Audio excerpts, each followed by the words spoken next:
নতুনকৈ জিঅ' টেগিঙৰ ব্যৱস্থা কৰিছোঁ। এই 26 লাখেতো ঘৰ পাবই। আজি যোনে পালে তেওঁলোকে পালে। ছেপ্টেম্বৰ মাহৰ আগতে আমি আৰু 3,80,000 মানুহক ঘৰ দিম, যাতে 26,11,793টা ঘৰ সম্পূৰ্ণ হৈ যায়। কিন্তু আৰু 10-12 লাখ মানুহে আমাৰ মতে ঘৰ পাব লাগে। কেনেকে পাব তেওঁলোকে? এইবাৰ আমি নিয়ম কৰিছোঁ কি, যে আমাৰ বিভাগৰ কৰ্মচাৰীসকল গাঁৱলৈকে নাযায়। গাঁৱত কোন যাব? আমাৰ জীৱিকা সখী বাইদেউসকলক এইবাৰ আমি ট্ৰেইনিং কৰি দিছোঁ যে আপোনালোকে কাষৰ গাঁওখনত, নিজৰ গাঁওখনত নহয়, কাষৰ গাঁওখনত গৈ ঘৰ নোহোৱা মানুহৰ ফৰ্ম ফিল আপ কৰক আৰু ঘৰটোৰ ফটো তোলক। এই কামত জীৱিকা সখী বাইদেউসকলৰ লগতে গাঁৱৰ যদি কোনোবা আৰু লোকে কয় যে ময়ো সহায় কৰি দিম দুখীয়া মানুহখিনি দেখুৱাত, আমাৰ বিধায়কসকলেও যদি কয় যে মোৰো মানুহ এজন লগত দি দিম, কোনো আপত্তি নাই। কাৰণ প্ৰত্যেকজন দুখীয়া মানুহৰ ফটো উঠক, আমাৰ কি আপত্তি? মোদী ডাঙৰীয়াই পইচা দিব, আমাৰ লওঁতে কি আপত্তি আছে? আমাৰ লওঁতেতো কোনো আপত্তি নাই। খালি যোগ্যজনে পাব লাগে, অযোগ্যজনে পাব নালাগে।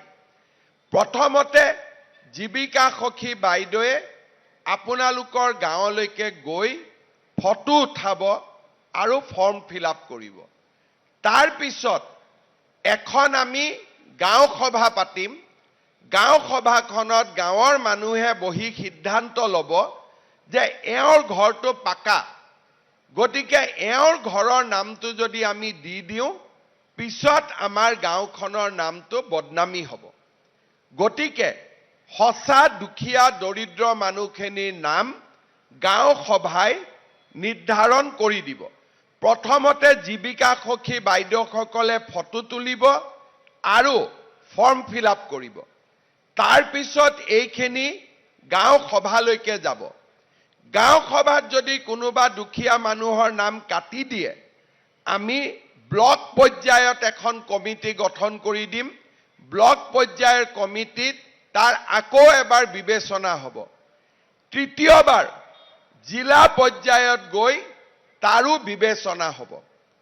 এতিয়া কোনোবাই যদি গাঁও সভাটো নামটো নুসুমালে, জীৱিকা সখী বাইদেউ মোৰ ঘৰলৈকে নগ'ল আৰু জিলা পৰ্যায়তো মোৰ নামটো নুসুমালে, এইবাৰ আমি আৰু এটা নিয়ম কৰিছোঁ যে নিজৰ ঘৰৰ ফটোটো নিজে উঠাইও পৰ্টেলত দি দিব পাৰিব। তাৰমানে আমি কোনো মানুহৰ আমাক সহায় নালাগে। যদি মই ভাবোঁ যে মোক অন্যায় কৰা হৈছে, মোৰ ঘৰৰ ফটোটো তুলি মই নিজে আপলোড বা পৰ্টেলত উঠাই দিব পাৰোঁ।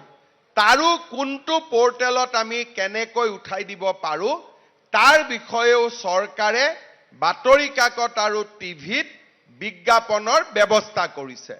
প্ৰথমতে জীৱিকা সখী বাইদেউসকলে এছেছমেণ্ট কৰিব। তাৰ পিছত আমি আৰু 10 দিন সময় দিম, য'ত নেকি নিজে নিজৰ ফটো তুলিব পাৰে। এতিয়া নিজৰ ফটো তোলোতেতো নিজে টকা ল'ব নোৱাৰে, গতিকে এইবাৰ আমি ব্যৱস্থা কৰিছোঁ যে সেলফ লোডিং, তাৰমানে মোৰ ঘৰৰ ফটোটো মই তুলি ময়ে পৰ্টেলত তুলি দিম। গতিকে তেতিয়াতো কোনেও পইচা ল'ব নোৱাৰে।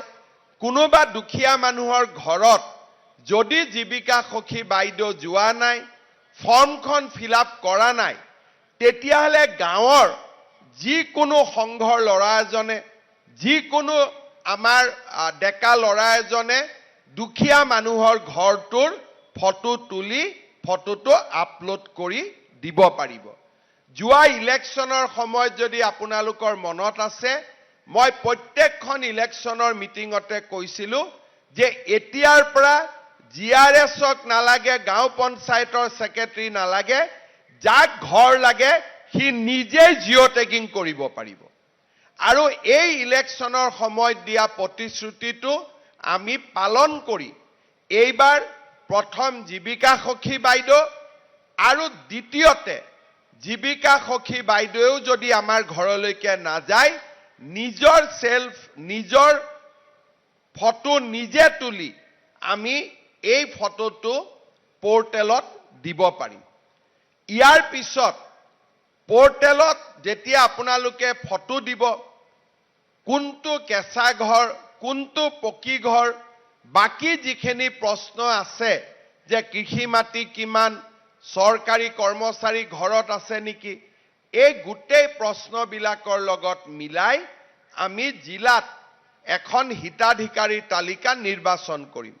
আৰু লাষ্টত একেবাৰে শেষত আমাৰ চৰকাৰৰ কৰ্মচাৰীসকলে গৈ আপোনালোকৰ ঘৰটোৰ ফাইনেলি যি লেটিচিউড, লগ্নিটিউড যি লাগে এই গোটেইবিলাক লৈ সিলেক্টেড তালিকাখনৰ ওপৰতে তেওঁলোকে গৈ ফটোটো আকৌ এবাৰ আপলোড কৰিব। কাৰণ নিজে ফটো তোলোতে জীৱিকা সখী বাইদেৱে ফটো তোলোতে ভুলো হ'ব পাৰে, কিন্তু যেতিয়া চৰকাৰী কৰ্মচাৰীয়ে গৈ ফটো তুলিব তাত আৰু টকা পইচা দিবলগীয়া একো নাথাকিব, কাৰণ সেইখনে হ'ল সিলেক্ট লিষ্ট, অৰ্থাৎ ফাইনেল লিষ্টখনৰ ওপৰতহে তেওঁলোকে গৈ ফটো তুলিব।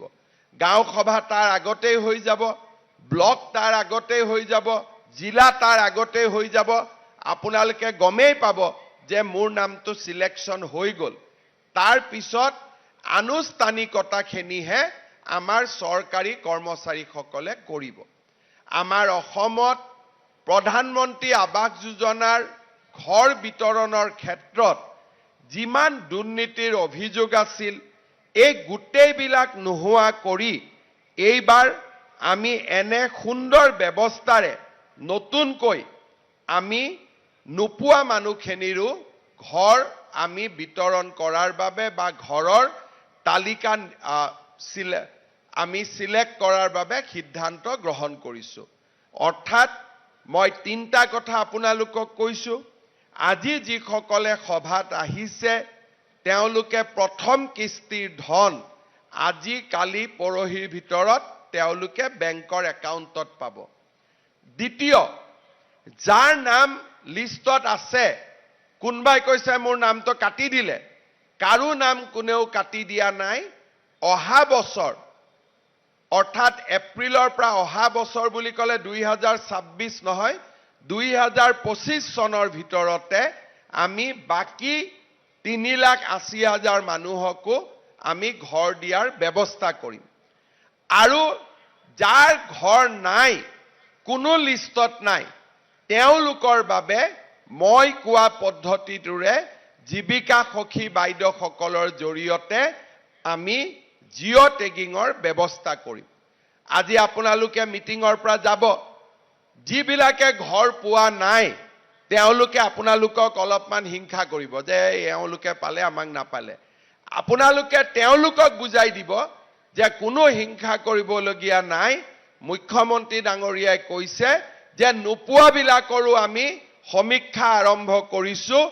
আমাৰ গাঁৱৰ প্ৰত্যেকগৰাকী দুখীয়া মানুহক নৰেন্দ্ৰ মোদীয়ে ঘৰ দিবই, এইটোৱে হৈছে আমাৰ সংকল্প। আৰু আপোনালোকৰ কোনোবা গাঁৱত খুৰাৰ ল'ৰা থাকিব, খুৰাৰ ছোৱালী থাকিব, কোনোবা গাঁৱৰ ভাগি থাকিব, কোনো আত্মীয় স্বজন থাকিব, যোনে দুখীয়া মানুহ হোৱা সত্ত্বেও ঘৰ পোৱা নাই, তেওঁলোকক আপোনালোকে এই নিয়মখিনি বুজাই দিব। মই যিখিনি এতিয়া আপোনালোকক বুজাই ক'লো, পাৰিবনে নাই বুজাই ক'ব? পাৰিব? কোনে কোনে পাৰিব হাত দাঙক। আচ্ছা, সবেই পাৰিব। তেতিয়া আৰু আপোনালোকক কোনেও আজি বেয়া নাপায়। আৰু আপোনালোকে যদি কাবাক ভুলতে ঘৰৰ নামত পইচা দিছে, সেইখিনিও আপোনালোকে খুজি ল'ব। খুজি ল'ব পাৰিবনে নাই? পাৰিবনে নাই খুজিবৰ কাৰণে? কোনে কোনে পাৰিব হাত দাঙকচোন। আচ্ছা, কোনে কোনে পইচা দিছে প্ৰথম এইটো হাত দাঙক। কিমানে দিছে হাত দাঙক, একো ভয় কৰিবলগীয়া নাই।